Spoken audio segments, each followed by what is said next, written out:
Talking to Dr. LMadu, and the topic is Cuba. And Dr. LMadu has given us some information relative to how the United States became involved with Cuba. And of course, Dr. LMadu, let's see if we can pick up at that point and further develop our discussion on Cuba. Yes, because of the policies, chosen by the Castro government, which was anathema to our own government, the Eisenhower administration, and subsequently, the Kennedy administration started plotting to overthrow the Castro regime. This, led to the infamous or famous Bay of Pigs invasion, which in Spanish they call Bahia de Conchinos, Bay of Pigs. The invasion failed, of course, and after this, the Soviet Union as then came in. Khrushchev was leader of the Soviet Union at that time. They came in to support Cuba, started putting missiles, all around the island. This was a threat, of course, to our government here. Kennedy, upped the ante and said that the Russians should remove all the missiles. Otherwise, the U.S., would not hesitate to attack, Cuba. But after some negotiations, Khrushchev, had a quid pro quo. They would remove the missiles from Cuba as far as we removed our missiles from Turkey. This was agreed, and this calmed down the situation. And because of the embargo, we imposed a big quarantine against Cuba, which exists up to today. The Russians came in with about $4.4 to $5 billion a year to the Cubans in economic subsidies, oil, food, you name it, imports and exports. This continued until 1991, when the Soviet Union collapsed and communism collapsed all over the world. Cuba was left lurching, dry. Exactly, dry and completely lost, and so that has been a big problem since then.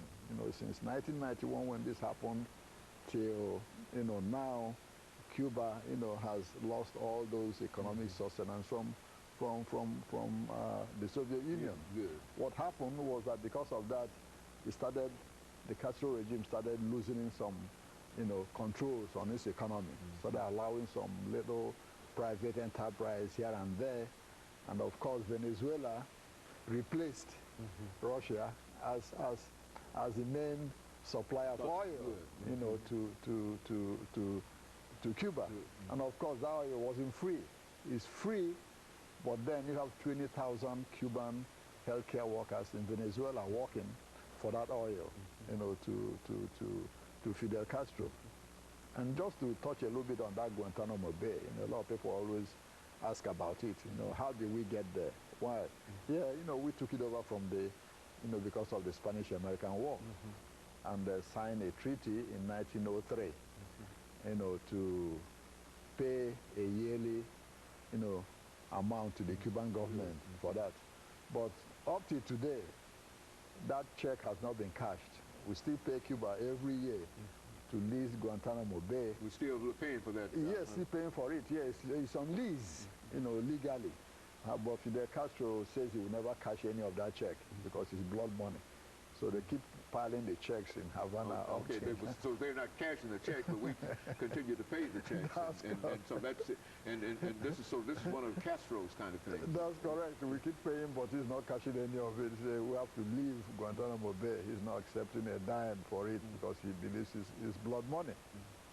Now, having said that, what are the problems in Cuba?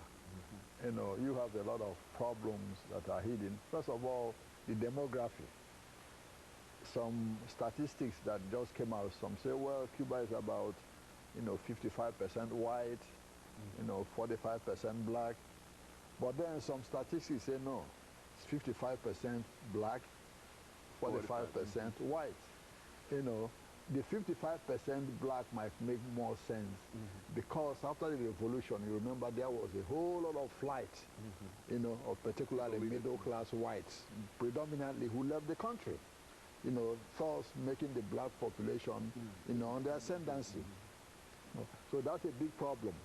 Up to today, the racial disparity in Cuba. It's a real racial thing. Yes, even though, officially, it's a classless society. But a lot of black folks in Cuba started complaining now about discrimination in Cuba. In fact, not a very few months ago, a lot of black politicians and preachers in this country wrote to the Cuban government about discrimination against black folks in Cuba. The Cuban government says, no, things are better for blacks now, you know, than when Batista was in power, which is true. Which is true. Considering, yeah. Exactly, considering, which is true. Because even 90% of Fidel Castro's support comes from the black folks in Cuba because of some of the benefits they've derived from, you know, the revolution. But things are not rosy. You know what I mean? It's not a worker's paradise, as anybody might assume. Now, what might say, well, since 1959, what are the accomplishments of the Cuban Revolution? What are its failures? You know, let's start with some of its successes. Yeah, one can say in the medical field, you know, Cuba probably has one of the best medical facilities and systems in the world today, regardless. You know, in Africa alone, you have over 15,000 Cuban physicians and nurses in Africa working up today. That's what you meant when you talk about Venezuela. Exactly. In Venezuela, you have about 20,000 Cuban, you know, medical workers working in Venezuela. In Honduras, you have thousands. In Belize, the same. In Bolivia, the same. In most third world countries, in fact, overseas, you have at least, at the minimum, 100,000 Cuban, you know, medical workers working. What we talk about medical diplomacy today, Cuba is using medical diplomacy to spread goodwill around the world. Officially, since 1959, about 70,000 physicians have been trained in Cuba. Doctors have been trained by Fidel Castro. More than the whole of African continent put together. Okay? The School of Americas medical school in Cuba trains about 10,000 physicians every year from third world countries, including the United States. You know, a whole lot of, there are at least 1,000 Americans in medical school in Cuba, and they are going to school free of charge. And of course, Dr. LMadu, that's some extraordinary information, because we never think into, well now, when they send these medical ambassadors to these other countries, what about the medical services in Cuba itself? The same. They have more. Exactly. They have more doctors in Cuba. Like I said, over 70,000 trained since 1959. They have enough in Cuba that they have to send out, you know. Well, let's take this commercial break, and then we'll continue that, because I think that's one of the most intriguing things that we were talking about. And of course, we'll be back with our audience following this very, very short commercial break.